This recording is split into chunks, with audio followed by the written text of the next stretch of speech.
Febrero de 1941. Base aérea de Oakington. 3 Short Stirling del escuadrón número 7 avanzaban hacia la pista. Cada uno transportaba bombas destinadas a unos depósitos de combustible situados en Vlaardingen, cerca de Rotterdam. Durante la noche del 10 al 11 de febrero, el primer bombardero pesado británico de 4 motores, que alcanzaba el servicio operativo, estaba a punto de entrar en guerra. Las tripulaciones no pensaban únicamente en los cañones alemanes y en los cazas nocturnos. Todavía estaban aprendiendo a dominar el propio avión. El Stirling era enorme, sorprendentemente ágil y agradable de pilotar. Sin embargo, tenía una debilidad que marcaría toda su carrera. No podía alcanzar la misma altitud que los bombarderos pesados que aparecieron después. Más adelante, durante la guerra, las tripulaciones de los Lancaster cruzarían el territorio enemigo varios miles de metros por encima de los Stirling. Los aviones que volaban más abajo atravesaban una franja más densa de fuego antiaéreo y resultaban más fáciles de localizar para los cazas nocturnos. Se perderían cientos de aparatos, y a finales de 1943, el Stirling comenzó a ser retirado de las misiones de bombardeo de largo alcance sobre Alemania. Pese a todo, muchos pilotos lo recordaron con verdadero afecto. Elogiaban sus mandos, su estabilidad y una agilidad que parecía imposible en una máquina tan grande. Algunos incluso lo llamaban, medio en broma, un caza de 4 motores. Esa contradicción resume toda la historia del Stirling. Podía ser un avión magnífico en manos del piloto y, al mismo tiempo, estar mal preparado para la guerra que debía combatir. Sus limitaciones no comenzaron por una fabricación descuidada. Comenzaron con un requisito oficial.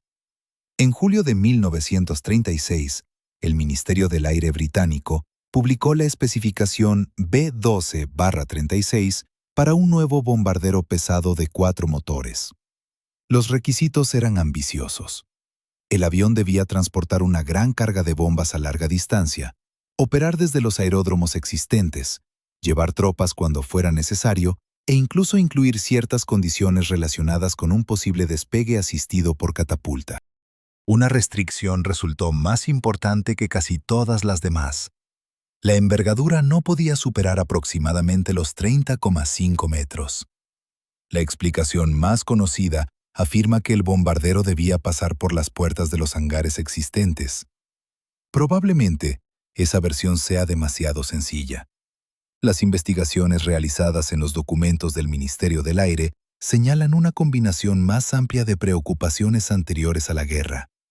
El tamaño de los aeródromos disponibles, el terreno necesario para construir pistas más largas, el peso estructural y la resistencia oficial ante aviones mucho mayores que cualquier aparato utilizado anteriormente por la Real Fuerza Aérea.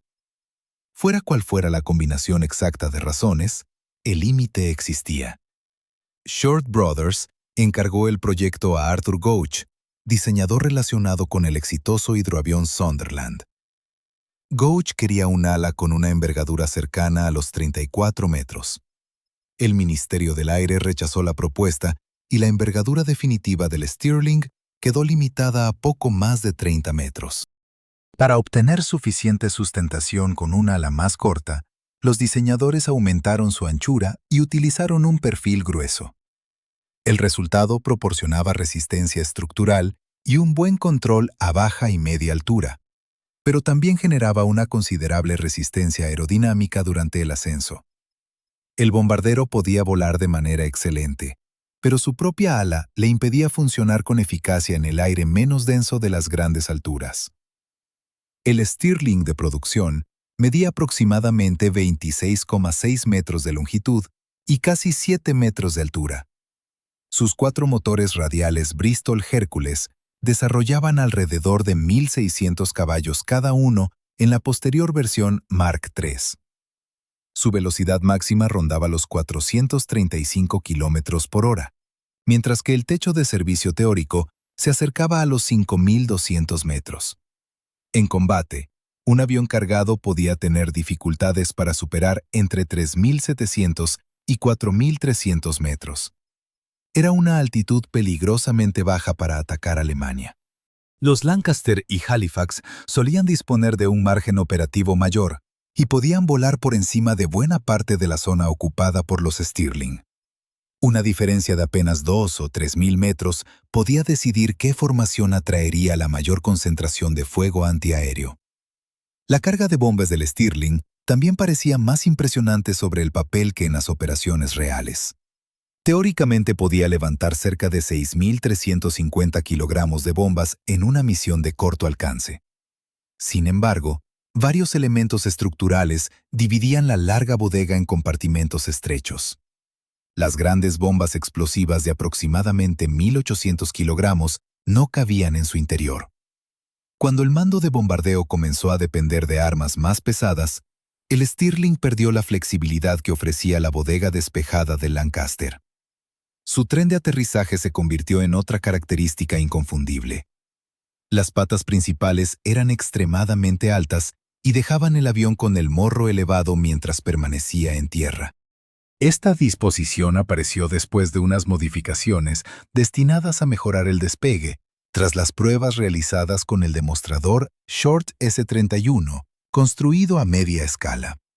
Como el diseño del avión definitivo ya estaba muy avanzado, alargar el tren de aterrizaje resultaba más práctico que modificar por completo la instalación del ala.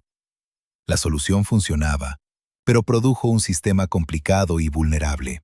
El Stirling exigía mucho cuidado en aeródromos irregulares y un aterrizaje demasiado duro o mal alineado podía terminar con el tren plegado bajo el avión.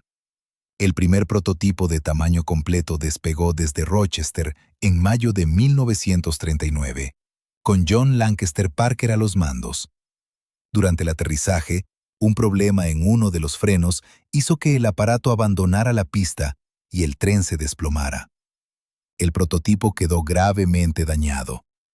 El segundo prototipo no voló hasta diciembre, cuando la guerra ya había comenzado. El Ministerio del Aire había ordenado la producción del Stirling antes de que volara cualquiera de los prototipos. No era algo excepcional durante la desesperada expansión de la industria aeronáutica británica, pero significaba que las fábricas, las herramientas y las expectativas operativas avanzaban mientras todavía se descubrían problemas importantes. El primer avión de producción voló en mayo de 1940. El escuadrón número 7 comenzó a recibir Stirlings durante aquel verano, primero en Lymming y después en Oakington. La fabricación se repartió entre varios centros, incluyendo Short Brothers, Short and Harland en Belfast y Austin Motors en Birmingham. Otros talleres dispersos también participaron en el programa. Los bombardeos alemanes dañaron las instalaciones de Rochester durante 1940 y complicaron un proceso industrial que ya era difícil. Finalmente se completaron aproximadamente 2.370 Stirlings de todas las versiones. Fue un logro industrial considerable, pero la cantidad de aviones no podía eliminar sus limitaciones operativas. La primera misión de combate de febrero de 1941 fue solo el principio. Los Stirlings atacaron puertos, fábricas, centros ferroviarios y ciudades alemanas. También colocaron minas en aguas enemigas y participaron en la creciente ofensiva nocturna de la Real Fuerza Aérea. Durante aquella primera etapa, el Stirling resultó valioso simplemente porque Gran Bretaña necesitaba con urgencia un verdadero bombardero pesado. El Halifax y el Lancaster todavía no estaban disponibles en cantidades suficientes. A medida que mejoraban las defensas alemanas, sus desventajas se volvieron imposibles de ignorar. El bajo techo operativo situaba al bombardero en una zona especialmente peligrosa del cielo. Los cañones antiaéreos pesados podían atacarlo con eficacia, mientras los cazas nocturnos guiados por radar aprendían a buscar los aviones que se aproximaban por debajo de la corriente principal de bombarderos. El Stirling podía defenderse mediante torretas motorizadas y varias ametralladoras, pero el fuego defensivo no podía compensar la falta de altura. Una formación situada más abajo resultaba más fácil de localizar contra el cielo y disponía de menos opciones cuando los reflectores, la artillería y los cazas convergían sobre ella. La comparación con los nuevos bombarderos pesados se volvió cada vez más dolorosa. El Lancaster podía volar más alto y transportar una selección mucho más amplia de bombas. El Halifax también ofrecía una combinación más útil de altura, alcance y carga. En 1943, las tripulaciones de Stirling eran enviadas contra algunos de los objetivos mejor defendidos de Europa en un avión cuya debilidad ya conocían ambos bandos. Durante varias incursiones contra Berlín y otros objetivos lejanos, las pérdidas de Stirling alcanzaron porcentajes de 2 cifras. Las cifras exactas cambian según la forma de contar las pérdidas operativas y los aparatos dañados, pero la tendencia general está clara. Sus tripulaciones tenían menos posibilidades de sobrevivir que las de los Lancaster, y la contribución del modelo ya no justificaba mantenerlo en las misiones más profundas. Arthur Harris, comandante del mando de bombardeo, criticó abiertamente el programa y los recursos necesarios para mantenerlo. A finales de 1943, los Stirlings fueron apartados de la principal campaña de largo alcance sobre Alemania. La mayoría de sus escuadrones de bombardeo se convirtieron al Lancaster durante 1944.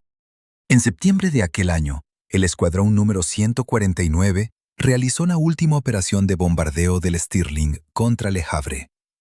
Las estadísticas explican aquella decisión, pero no explican por qué tantas tripulaciones continuaron respetando al avión. Para una máquina de su tamaño, el Stirling era extraordinariamente maniobrable. Su ala gruesa y sus grandes superficies de control le permitían girar y cambiar de inclinación con una autoridad inesperada. Los pilotos describían sus mandos como equilibrados y tolerantes.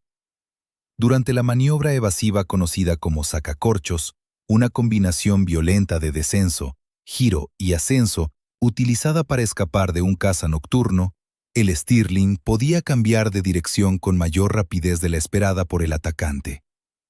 Existen relatos de guerra sobre Stirlings que rechazaron ataques repetidos y regresaron con daños graves. Estas historias no convierten al avión en una máquina invulnerable, pero ayudan a explicar el afecto que despertaba.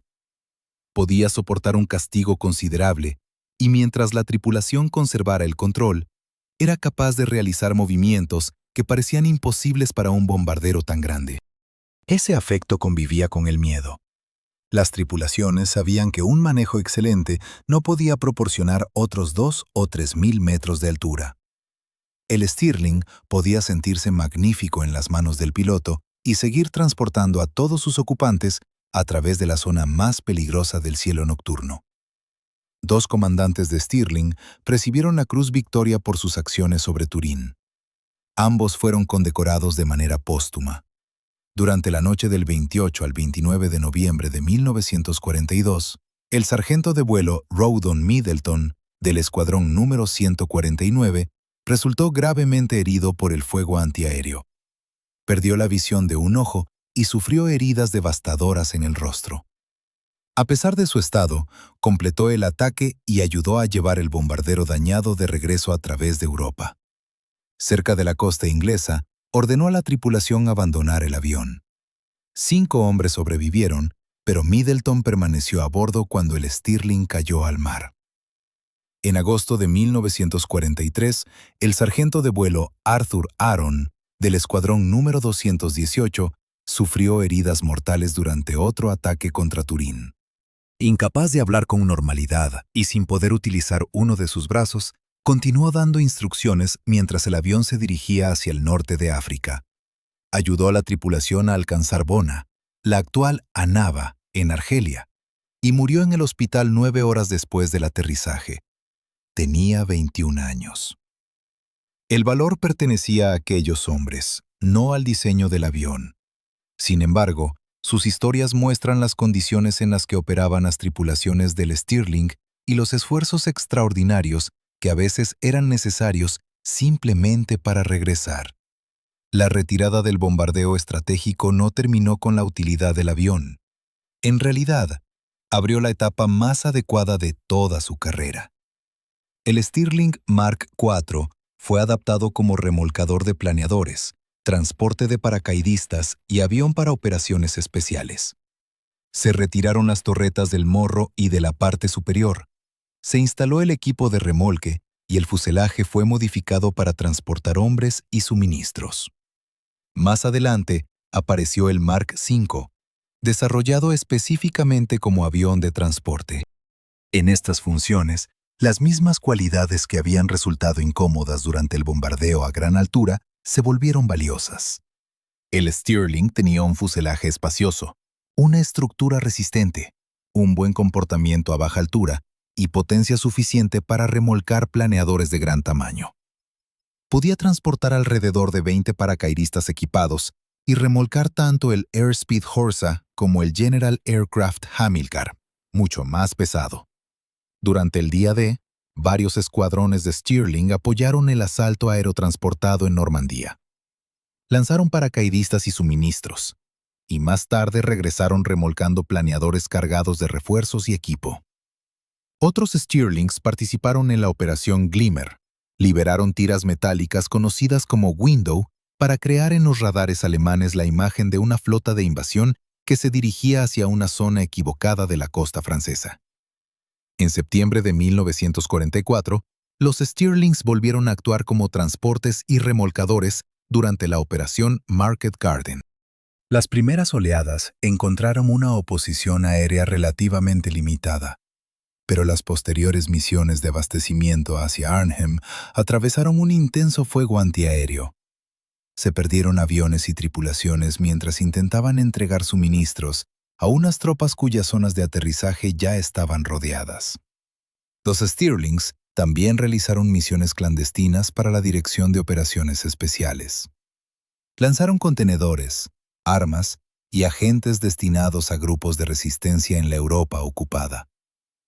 Dentro del grupo número 100, transportaron equipos de interferencia de radar que ayudaron a proteger las mismas formaciones de bombarderos de las que el modelo había sido retirado.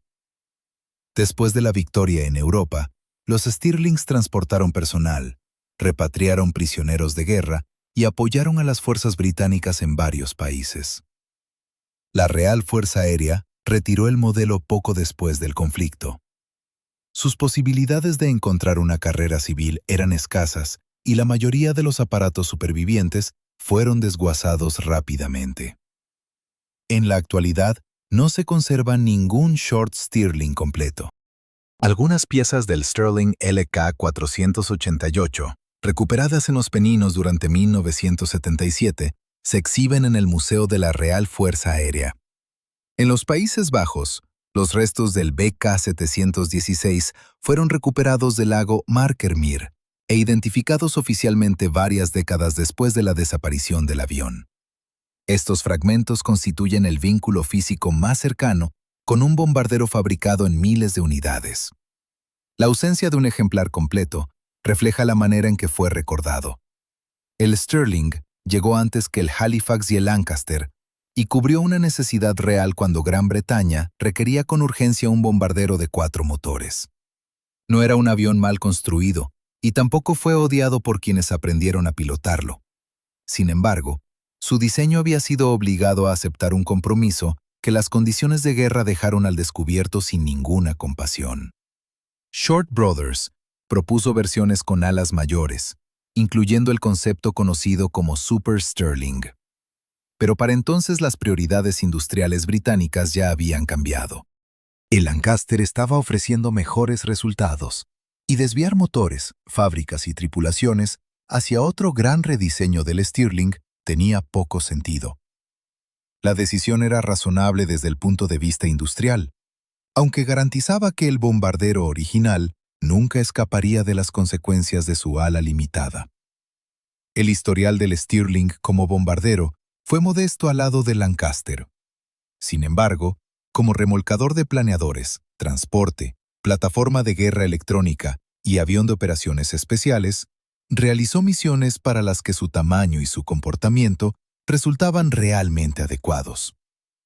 Por eso, su historia no puede reducirse simplemente a un fracaso o a una leyenda. El Stirling era un avión capaz, imitado por unas prioridades equivocadas. Un comité anterior a la guerra quería un bombardero que se adaptara a las ideas existentes sobre aeródromos, peso y tamaño. Más tarde, las tripulaciones pagaron el precio cuando aquellas suposiciones se encontraron con las defensas alemanas. Los pilotos podían comprender ambas realidades al mismo tiempo. Podían admirar los mandos del Stirling y desear desesperadamente una mayor altitud. Podían confiar en el avión durante un giro y saber que su techo operativo lo situaba en un peligro mayor. Podían querer a la máquina sin fingir que era el bombardero que Gran Bretaña terminaría necesitando. El destino del Short Stirling no fue provocado por una única decisión absurda ni por una sola pieza defectuosa. Surgió de una cadena de compromisos que ya no podía deshacerse cuando la producción y la guerra se aceleraron a su alrededor.